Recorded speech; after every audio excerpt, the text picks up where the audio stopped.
Cette vidéo s'adresse uniquement aux développeurs Angular qui souhaiteraient optimiser leurs applications.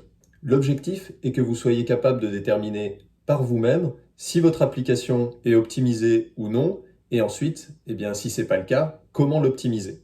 Est-ce que mon application est suffisamment performante? Qu'est-ce qu'il faut optimiser en priorité dans mon projet? Et comment améliorer rapidement les performances de mon application? Et être capable de créer des applications performantes est important pour vous. Si vous êtes déjà en poste, une application trop lente va vous pénaliser auprès du client final et de votre hiérarchie. Et même si vous développez un projet personnel, sachez que si votre application met plus de 3 secondes à charger, 70% des visiteurs vont partir sans s'intéresser à votre projet. Alors le problème quand on s'attaque à l'optimisation d'une application Angular, c'est que en cherchant sur Internet, on tombe sur des listes interminables d'optimisation à effectuer. On n'a pas forcément le temps de faire tout ce qui est écrit, et puis on aimerait quand même avoir un avis un peu extérieur sur qu'est-ce qui est important, qu'est-ce qu'il faut prioriser pour votre projet. Donc plutôt que de parcourir une liste de 20-30 éléments à optimiser, on va se concentrer sur les éléments les plus importants, pourquoi ce sont les plus importants, et pour cela je vais me baser sur mon expérience que j'ai eue sur des projets Angular importants, et j'ai fait un peu le tri, et je vous les ai classés par ordre d'importance. Pour que vous aussi, à la fin de cette vidéo, vous soyez capable d'optimiser votre projet Angular avec un plan d'action simple. Et puis aussi, ça me permet de répondre à la question que j'ai eue en commentaire de ma dernière vidéo, où on me demandait comment optimiser une application Angular. Mais avant, je vais juste me présenter rapidement pour ceux qui ne me connaissent pas. Donc moi, je suis un ancien développeur de chez Atos, donc je suis rentré en tant que développeur junior, et rapidement, je suis devenu formateur professionnel sur JavaScript et Angular en particulier. Et donc, je concevais moi-même des formations pour des professionnels dans un cadre d'entreprise. Et ce que je fais aujourd'hui, c'est que je propose sur Internet, sur ma plateforme La Bibliothèque d'Alexandrie, d'accéder à ce savoir de code, je dirais, pour un usage professionnel. C'est, si vous êtes déjà développeur et que vous savez coder, comment vous pouvez vous construire une expertise et développer un code de qualité professionnelle pour l'entreprise. Et donc ça, je pense que ça peut être un peu plus intéressant pour vous. Donc si vous voulez recevoir 1 heure de formation offerte où je vous montre comment réussir votre prochain projet Angular en entreprise, vous trouverez 1 heure de formation offerte en description de la vidéo, où je partage un petit peu avec vous ce que je présentais dans mes formations en présentiel lorsque j'étais à Atos. Alors on commence avec la première optimisation. Donc c'est la plus importante. Pour moi, c'est même pas une optimisation, c'est quelque chose que vous devez mettre en place très rapidement dans votre projet. Il s'agit du lazy loading. En fait, l'idée c'est que quand vous commencez à développer votre projet Angular, vous allez rajouter des composants, des modules, des directives, des pipes, etc. Et en fait, votre application va grossir en taille jusqu'à devenir trop grosse, trop importante. Et donc l'utilisateur, quand il va arriver sur votre projet, votre application va mettre tellement de temps à charger la première fois qu'il est possible qu'il parte sans utiliser votre code. Donc l'idée du lazy loading, ça va être de découper votre projet en plusieurs modules, et lorsque l'utilisateur va naviguer sur une URL, vous lui chargerez le module correspondant à cette URL, à cette fonctionnalité, sans lui charger tout le reste. Donc s'il arrive sur la home page, vous lui chargez uniquement le module de la home page. Si ensuite il va sur son tableau de bord, vous lui chargez uniquement le module du tableau de bord, etc. Donc je pense que vous avez compris le principe. Les avantages sont multiples, puisque le chargement initial de votre application sera beaucoup plus rapide. Vous pouvez continuer à ajouter de nouvelles fonctionnalités dans votre projet sans alourdir le chargement initial, et vous chargez les éléments de votre application uniquement quand l'utilisateur les demande et pas avant. Et puis un avantage, je dirais, en arrière-plan, c'est que ça vous oblige à avoir un code mieux organisé, mieux découpé et structuré. Donc le lazy loading a vraiment que des avantages, et c'est d'ailleurs la recommandation numéro 1 de Google pour améliorer les performances de votre projet Angular. Donc quand on parlait tout à l'heure des listes interminables d'optimisation possibles, généralement vous retrouvez toujours le lazy loading, mais il n'est jamais en premier, des fois il est en position numéro 8, 36, etc. Donc vraiment, retenez ça, le lazy loading c'est très important à mettre en place dans votre projet. Optimisation numéro 2. Et c'est généralement même une objection, c'est que souvent on dit, ok, on a mis le lazy loading en place, mais du coup, à chaque fois que l'utilisateur va naviguer, on va devoir lui charger tout un module. Donc, quand il va naviguer dans votre application Angular, est-ce que finalement l'utilisateur, il va pas avoir une navigation saccadée? Puisque à chaque fois qu'il va naviguer, vous allez lui charger un nouveau module. Est-ce que c'est pas trop long? Alors, non, pour deux raisons. La première, c'est que votre projet est découpé. Donc, vous avez des modules tout petits qui sont très rapides à charger pour l'utilisateur. Mais surtout, ce que vous allez faire, c'est que pendant que l'utilisateur va arriver sur votre homepage, en arrière-plan, vous allez commencer à charger les modules suivants sur lesquels il pourrait potentiellement aller.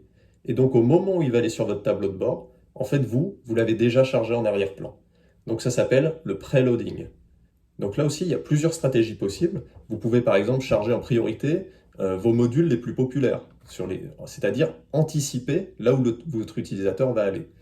Généralement, on part sur une stratégie de preloading qui est un petit peu plus simple, qui est de dire, eh bien, on va charger tous les modules en arrière-plan pendant que l'utilisateur se trouve sur son URL actuel. On va charger tout le reste de l'application, mais en arrière-plan pour pas le gêner. Et du coup, sa navigation sera beaucoup plus fluide. Troisième optimisation possible, clarifier votre stratégie d'optimisation. Vous avez des listes sur Internet interminables. En fait, on peut classer les optimisations en deux catégories. Vous avez les optimisations de load time, c'est-à-dire optimiser la première fois que l'application va se charger dans le navigateur d'utilisateur. Et vous avez les applications de runtime, c'est-à-dire pendant que l'utilisateur consomme votre projet, comment faire que les interactions et les traitements soient plus fluides. D'accord? Donc vous pouvez les séparer en deux. Dans ce qu'on a fait avec le lazy loading et le preloading, c'était des optimisations de load time. C'est-à-dire l'idée, c'est d'optimiser la première fois que l'application Angular va se charger. Donc c'est très important, comme on l'a vu, mais ensuite, vous avez les deux catégories. Donc ce qu'on va faire pour les deux prochaines optimisations, c'est qu'on va terminer les optimisations load time et ensuite on pourra s'attaquer aux optimisations de runtime. Quatrième optimisation, on va aller chercher les secondes, les millisecondes de chargement pour le load time, c'est-à-dire la première fois que votre application Angular va charger. Donc là, on a fait un gros boulot avec le lazy loading et le preloading, et maintenant on va chercher à optimiser sur la compilation de votre projet. Avec Angular, vous avez deux manières de compiler votre projet. Vous avez AOT, Ahead of Time, et JIT, Just in Time. Donc généralement, quand vous êtes en phase de développement, on utilise la compilation Just in Time. Donc c'est quand vous faites la commande ngserve. En fait, vous avez un compilateur intégré à Angular qui va compiler votre projet à la volée. Donc vous avez une compilation très rapide, ce qui vous permet de développer et d'avoir tout de suite un rafraîchissement à l'écran de votre application. Par contre, cette compilation est sous-optimisée. D'accord? On compile très vite pour que vous puissiez voir le résultat de vos développements, mais l'application pourrait être plus optimisée que ça. Donc lorsque vous déployez votre projet Angular en production, on va passer par un autre type de compilation qui s'appelle la compilation Ahead of Time, où en fait la compilation va se faire pendant le processus de build.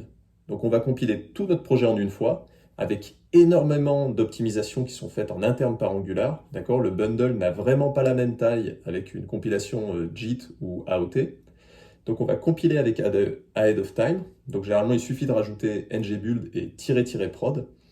Ce --prod va permettre notamment d'activer la compilation AOT. Ça va vous permettre d'obtenir un livrable beaucoup plus rapide et beaucoup plus optimisé pour la production. Donc là, ce que vous avez à faire pour mettre en place la compilation AOT, c'est pas très compliqué parce qu'en fait Angular fait pas mal le boulot. Donc vous allez rajouter le --prod quand vous faites le ngbuild et puis simplement regarder dans votre main TS que vous avez bien activé la production. Et puis un petit bonus pour la route, donc celui-là je ne l'ai pas mis dans les 5 optimisations. Je vous recommande de mettre à jour régulièrement votre application Angular. Vous avez dû voir que les versions d'Angular évoluent assez vite. Et en fait, en interne, eux, ils améliorent aussi les performances du framework. Donc vous pouvez bénéficier de l'amélioration de ces performances simplement en mettant à jour vos applications Angular. Un exemple tout bête, par exemple à partir d'Angular 6, le compilateur de template qui s'appelle Eevee a été mis en place et permet d'améliorer énormément la performance de vos projets. Cinquième optimisation possible, c'est le runtime de votre application. Donc là, votre application se charge rapidement pour vos utilisateurs, tout se passe bien pour le moment, et au fur et à mesure qu'ils utilisent le projet, c'est un peu lent, ça commence à ramer et ça sent pas bon. Donc les optimisations de runtime, généralement, c'est là où on retrouve la liste infinie. D'accord? C'est tout le temps, généralement, quand on a une liste de 10, 20 optimisations sur votre projet Angular, il y a plein de blog posts comme ça. Généralement, c'est des optimisations de runtime. Donc là, qu'est-ce qu'on retrouve là-dedans? On va retrouver donc RxJS, la programmation réactive, les traitements réseau, et également les interactions avec vos templates. En fait, ce qui est très coûteux en ressources dans les single page applications comme Angular, ça va être les interactions avec le DOM. Donc on va voir comment les limiter au maximum. Donc premièrement, sur vos appels réseau, vérifiez toujours que vous vous désabonnez bien des flux auxquels vous vous inscrivez. Donc c'est le fameux subscribe.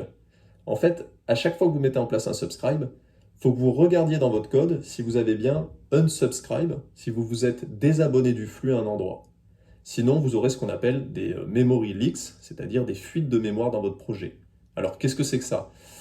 Si vous avez fait un peu de JavaScript natif, généralement, par exemple, on ajoute l'événement clic sur un bouton. On fait add event listener sur un bouton. Bien, le problème, c'est qu'à chaque fois que l'utilisateur va aller sur la page qui met en place cet écouteur d'événements, eh bien, si vous n'enlevez pas cet écouteur d'événements, eh bien, quand l'utilisateur va cliquer, ça va déclencher, par exemple, 10 fois l'appel au clic. Pourquoi? Parce que vous avez à chaque fois rajouté un nouvel écouteur d'événements qui se met en place, mais vous ne l'avez jamais supprimé. Donc si l'utilisateur va 10 fois sur la même page, vous allez mettre en place 10 fois la même action à exécuter au clic sur le bouton. Pour revenir à notre histoire de flux, eh bien c'est exactement la même chose. À chaque fois que votre composant va s'initialiser, par exemple si vous avez mis le subscribe dans un ng-on-init, eh bien vous allez rajouter un abonnement, puis un deuxième, puis un troisième. Donc vous allez commencer petit à petit à avoir une application qui rame, qui répond plus et qui peut cracher. Alors pour gérer le désabonnement, bon, c'est tout un... Je dirais que ça pourrait être l'objet d'une autre vidéo ou même d'un cours entier sur la programmation réactive et le traitement des flux.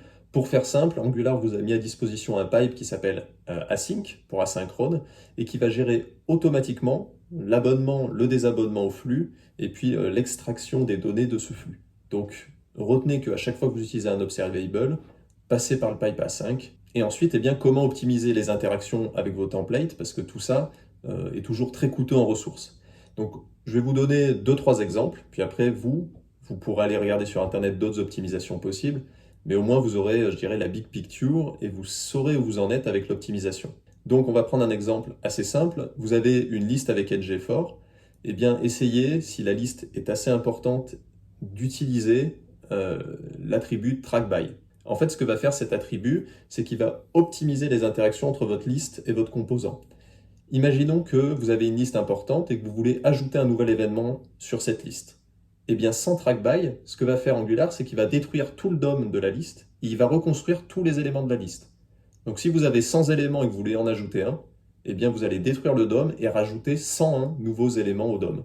Donc, c'est très coûteux en ressources.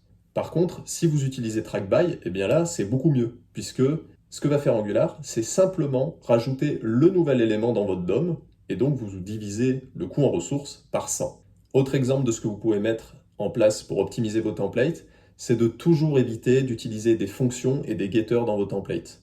Pourquoi? Parce qu'à chaque fois qu'Angular va rafraîchir la vue, ce qui peut arriver plusieurs fois par seconde en fonction des cas, eh bien Angular va réinterpréter la fonction que vous avez écrite côté composant.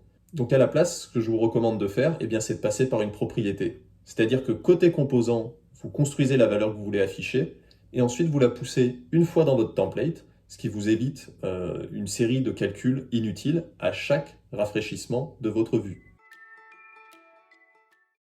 Et bien voilà, on a vu les 5 grandes étapes que je recommande pour optimiser un projet Angular. Donc pour résumer, en premier, mettre le lazy loading, puis mettre en place une stratégie de préloading. Ensuite, en troisième position, eh bien, faire la distinction entre les optimisations de runtime et les optimisations de load time.